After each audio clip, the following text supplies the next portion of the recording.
Well, today it is time to do a little bit of maintenance on the old Johnson, and the lower unit oil needs to be changed. I did this last year.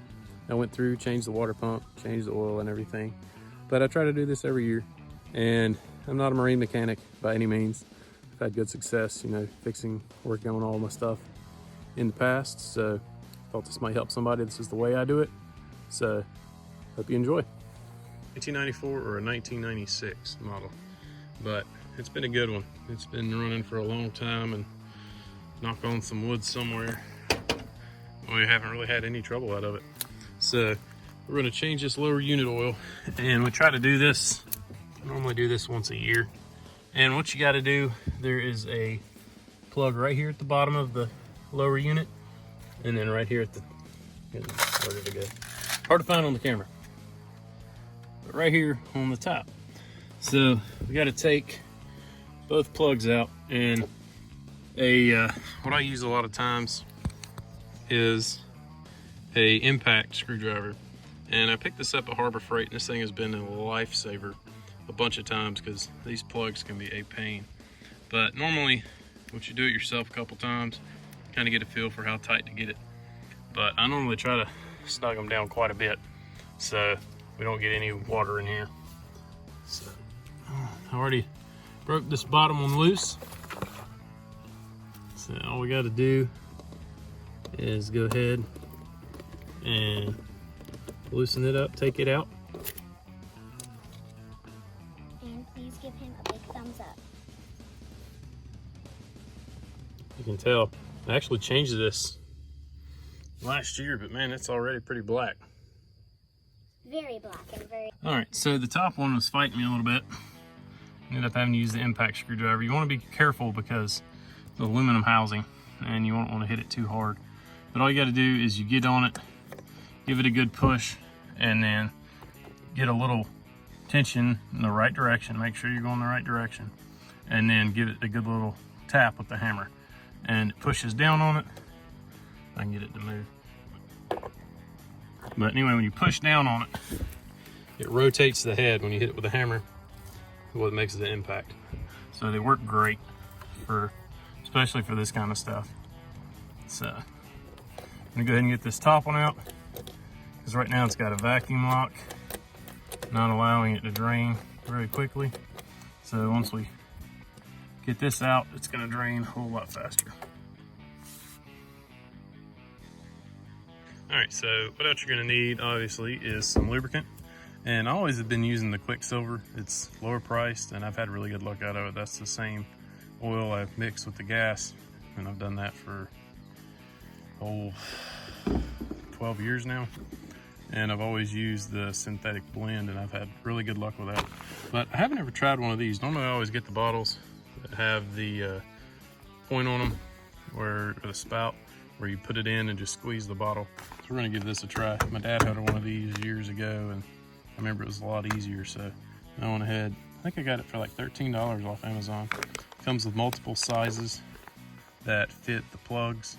And what you're gonna do, we're gonna put this in the lower drain hole, and we're gonna pump the fluid up until it comes out of the top. And then we'll cap it off. And that gets all air out of the lower unit and keeps any air from creating pockets in there and not letting you get enough lubricant in there. So if you do that, then you don't have enough lubricant in your lower unit, then you could burn it up.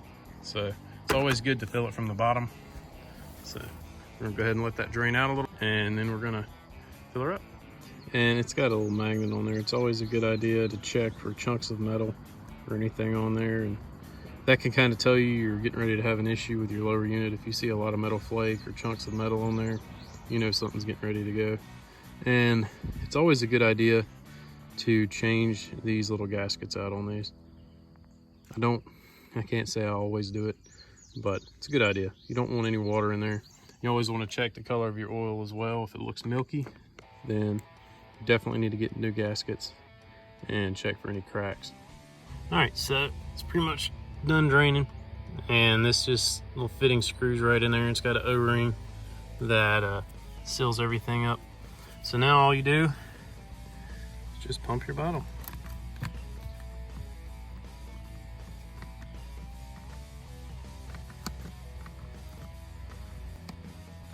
So what we're gonna look for, we're gonna keep pumping until it comes out of that top hole. And there we go. So now what I'm gonna do is put this top plug in. I don't drop it everywhere. So I'm gonna put this top plug in, and this is gonna create a lock, a bit of a vapor lock.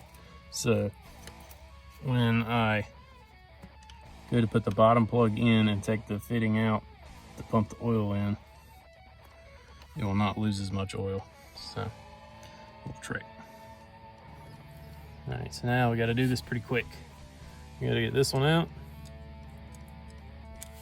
and get this one in. And I put one extra pump in there just to kind of take up for the loss that I'm going to have by doing this. So, there we go. Just got to tighten it up. All right, so I got the bottom plug in, and I got it really good and tight, and I did not use the impact of this. I just tightened it up by hand, really good and snug and tight. So now I'm gonna pull that one out. Okay, so no oil came out, so I'm gonna top that off just a little bit. And now you can see it's coming out. I'll go ahead, put this plug back in.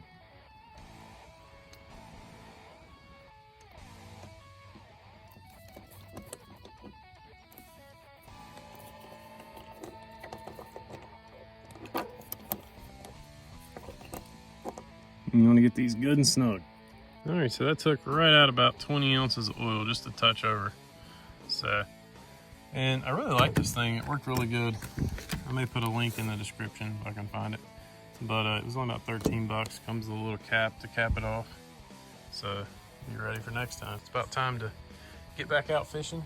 The crappie didn't do too good. We did pretty decent, but there were so many people at the lake. I mean, it was probably 30 minutes one day just waiting and trying to get a parking spot after he'd already launched the boat. So it's about time to clean her back up and get back out on the lake and do some nighttime crappie fishing and some catfishing. All right, well, that's it. It doesn't normally take but 15 minutes to do. And, you know, a lot of people take their boats to the shop, and, you know, if you feel comfortable doing it yourself, then you can save yourself a little bit of money and hopefully do it right.